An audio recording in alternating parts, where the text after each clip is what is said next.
That's good. My name is Britta Huff. I work for the Ohio Department of Developmental Disabilities. I am a community employment and community life engagement project manager. I cover Northeast Ohio, so I cover 20 counties in this area of the state. So some of you may have seen me around and have heard me speak, so hopefully this isn't too repetitive if you have. But really my role is supporting the Ohio Department of Developmental Disabilities and all the stakeholders that are involved, so local county boards, private providers, individuals, families, anything that you can think of in the region, anyone that may be involved in our system to help ensure that individuals have access to and opportunity to explore employment and live meaningful lives. Talk a little bit just about the Employment First initiative in Ohio. So Ohio is an Employment First state, which means that our governor signed a executive order in March of 2012, which really called out that community employment is the first and preferred option for all people with developmental disabilities. Employment First does not mean employment only. It doesn't mean that everybody must work or has to work. It really is a philosophy, a way of thinking, a way of believing, and it's really about providing opportunity. So ensuring that everyone has opportunity to explore employment based on their interests and their strengths and their skills, and not again that it's employment only, but that they have that opportunity.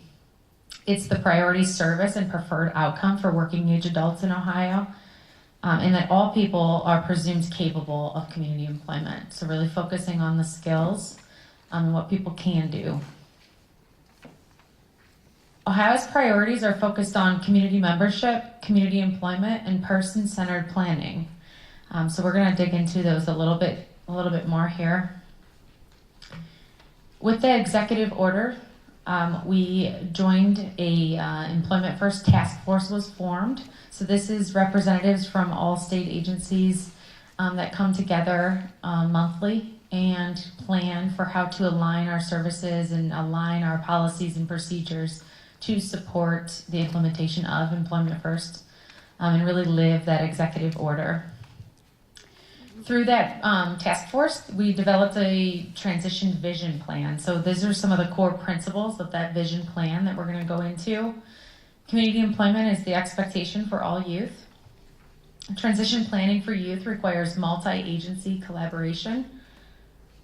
Early conversation with youth and families is critical. There's multiple pathways to community employment.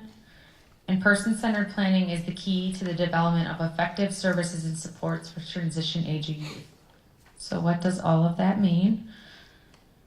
We have developed and continue to develop and update a Employment First transition framework. And we have some non-negotiable foundational elements that come from that, and it's really focused on that vision.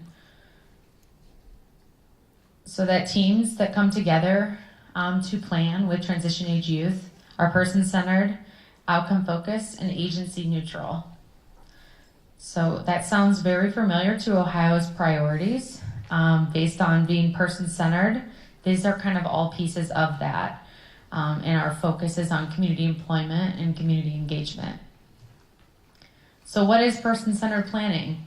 It's discovering a person's unique strengths, interests, abilities, preferences, resources, support strategies, and outcomes, right? Outcomes, where are we going? Outcome focused is that the actions and supports help that youth move toward his or her employment outcome, or any desired outcome. Outcomes are accomplished by implementing that specific set of action steps, and the results of our progress are seen from what we implement. Okay, we're always talking outcome focused means we're focused on where we're going. What are we going to get out of the action, the activity, the step that we're taking, the service that we're receiving, whether that be in school or out of school. And are we being planful? Are we really looking at, I think I'm getting ahead of myself. Focusing where that youth is going, determining then where that youth is today based on that information, right? Those two things can't really happen in separation from one another. A lot of times we talk about where somebody is today, and we're talking kind of holistic assessment of all things in the world. And it's very hard to get down to that transition age assessment or just assessment in general to gather that information about where are we, what's that baseline. If you know where you're going, you can attach it to the specific skill set, the specific things that need to be in place in order to be able to do that. And then your assessment's a much more valuable assessment because it is based on where you're going. It's not just all things assessment or what whoever on your team is assuming is assessment. I talk a lot about that with soft skills. Soft skills are absolutely necessary and appropriate to talk about, but they do vary based on where that youth is going, right? There are some soft skills in some jobs that aren't going to be a necessity, right? Depending on what you're doing. So if you're going to be speaking in front of crowds for people, right? Social skills are going to be important. Your professionalism is going to be an important soft skill. But if you're going to be in a back room detailing cars and never interacting with individuals, that skill is not going to be as essential for that youth. So how are we kind of tying those two things together?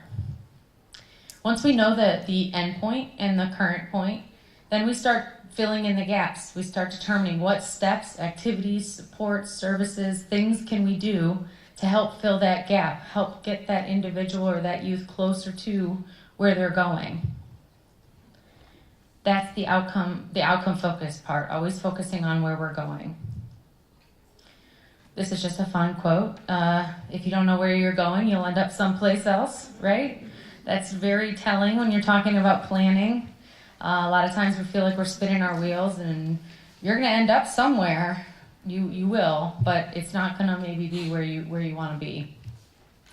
One thing that I always relate this concept to is GPS, navigation, right? When we're planning to go somewhere, we put in our end point first.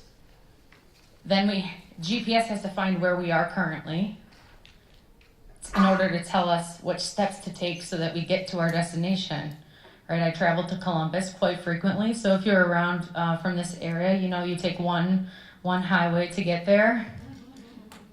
So in that scenario, if I just hopped on 71, headed south, I might get to Columbus, right? If I were going to Cincinnati, or trying to go to Cincinnati, and I just hopped on 71 and hoped to get there, I might still get there, right? Or maybe not.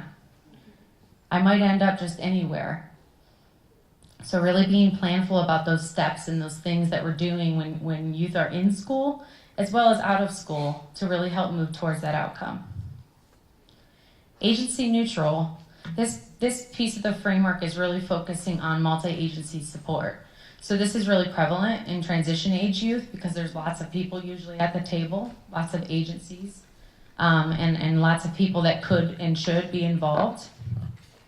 So when we do come together as multiple agencies, how are we collaborating in a manner where everyone sees the value for that youth and the planning, and no single agency's policies or procedures are considered the priority of that team?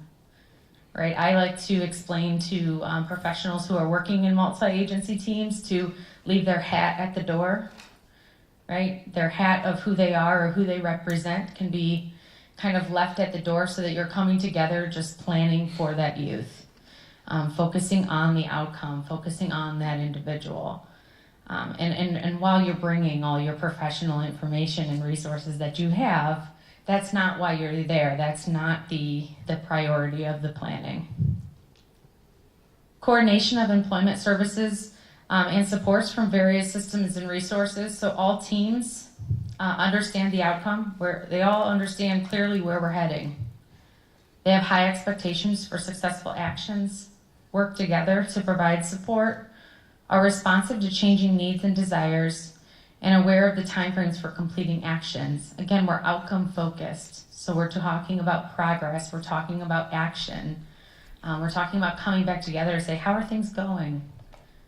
Where did we go with this? Where did we gather more information about what we were trying to obtain? Did we get a step closer? Are we ready to kind of reevaluate? Do we need to reevaluate? Do we need to take a different direction because this youth is leading us down a path that we should take? Agency neutral. Some of the target areas and benefits for adult services, I just wanted to throw this in there as just kind of an overview of adult services in general and what we hope they are benefiting and targeting. It's around informed decision making. So again, Ernestine hit on that really hard about self-advocacy and making choices and really guiding their life to be meaningful and what meaningful means to them. Expand natural supports, develop abilities, have stronger connections, increase self-esteem, improved health, enhance quality of life, full community participation, and contributing members. So I just want to talk a little bit about what does community life engagement mean. So community life engagement is in my title.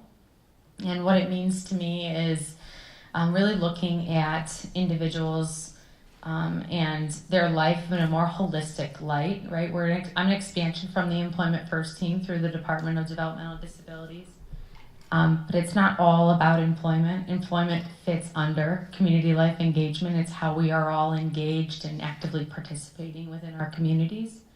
But also, what does it look like outside of employment when we're not working, or if we can't work at that moment? How are we still connecting and having opportunities to connect meaningful in our communities? To be the contributing member and not just be in the community. Community life engagement is not about being out in. It's really about being a part of and being an active member of your community, whatever your community might be. Okay, there is no definition of community. Community is based on what your interests and your strengths and your abilities and your preferences are. So how are we ensuring that individuals have access to and have support to explore opportunities and explore have experiences to make connections and network, make friends and have being a member, and so they're known in their community, they're recognized as the contributing member to the people that are also in that community. So I wanted to spend some time on the resources, since all that you have is the web pages. So the Employment First web page is first. On this web page, you can access the transition framework that I referenced.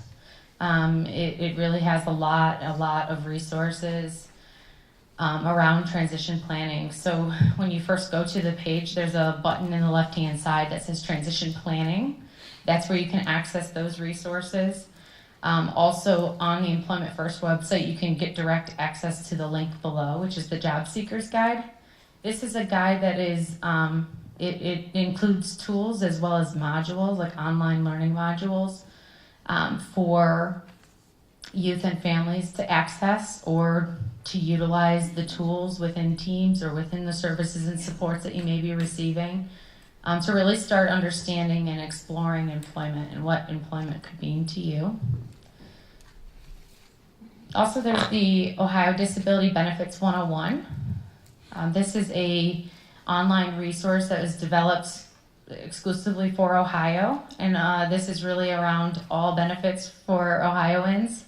Lots of tools and resources around benefits. There's calculators on there, there's articles, there's information, there's contacts, a wealth of information on there to better understand and to better understand how benefits and employment go together and work together, but also answer any questions that you might have or where to go to answer those questions.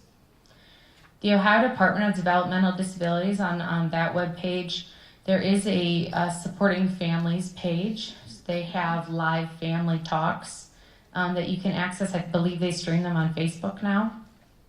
So you can access those Through that webpage, you can see the schedule and what topics are coming up. There's also a wealth of different resources, and you can get information on the family community of practice in Ohio. Charting the Life course, you can access information on and access tools around Charting the Life course. Who's heard of Charting the Life course? Okay, quite a bit of people. I think Amy could help you out with that a little bit. Charting the Life course has great tools around really visioning your future and your child's future, and really start to plan towards a meaningful life. Ohio Means Jobs. Ohio Means Jobs is it's an online resource. There's also local community resources for Ohio Means Jobs. So I know specific to Cuyahoga County, there's a youth resource center. So Ohio Means Jobs does have a resource center that's, I believe, downtown, unless it's moved recently. That is a resource for youth specific, so up to age 24. But they also, within that resource center, serve adults. So through the webpage, you can access all kinds of things. You can there's a K through 12 portal, so really it could be accessed by any age to start exploring employment specific to Ohio. So it really digs into the industries that are in Ohio, that are available in Ohio, that really lets you do some exploration of what careers and jobs are available or might be available. You can do an interest inventory, which is pretty cool. You just put in, answer about 80 questions. Do you like to help your neighbor wash their car? Do you like to walk your dog? All kinds of things. And it kind of orders different jobs or different careers based on your interests. And you can do some really deep exploring, watch some videos, check out all kinds of things. But it really tells you entry-level jobs all the way to needing a PhD. Types of line of work based on your interests. You can save all of those things. You can upload your resume. You can practice interviewing with a video conference. It's a really all-encompassing employment web page. So hopefully you check that out too. Ohio Self-Determination Association. This web page, you can access a lot of information around self-advocacy. There is Project STIR training, if you've heard of it. It is coming up, I believe, at the end of this month or early October. So I think you still can register. It's for youth and adults to attend. And it's about self-advocacy training, so you can get that information on that web page. All right, I think I left enough time for Julie. Hopefully, if you have any questions, reach out. My contact information is on the PowerPoint, and I will stick around for our panel in a little bit. Thank you.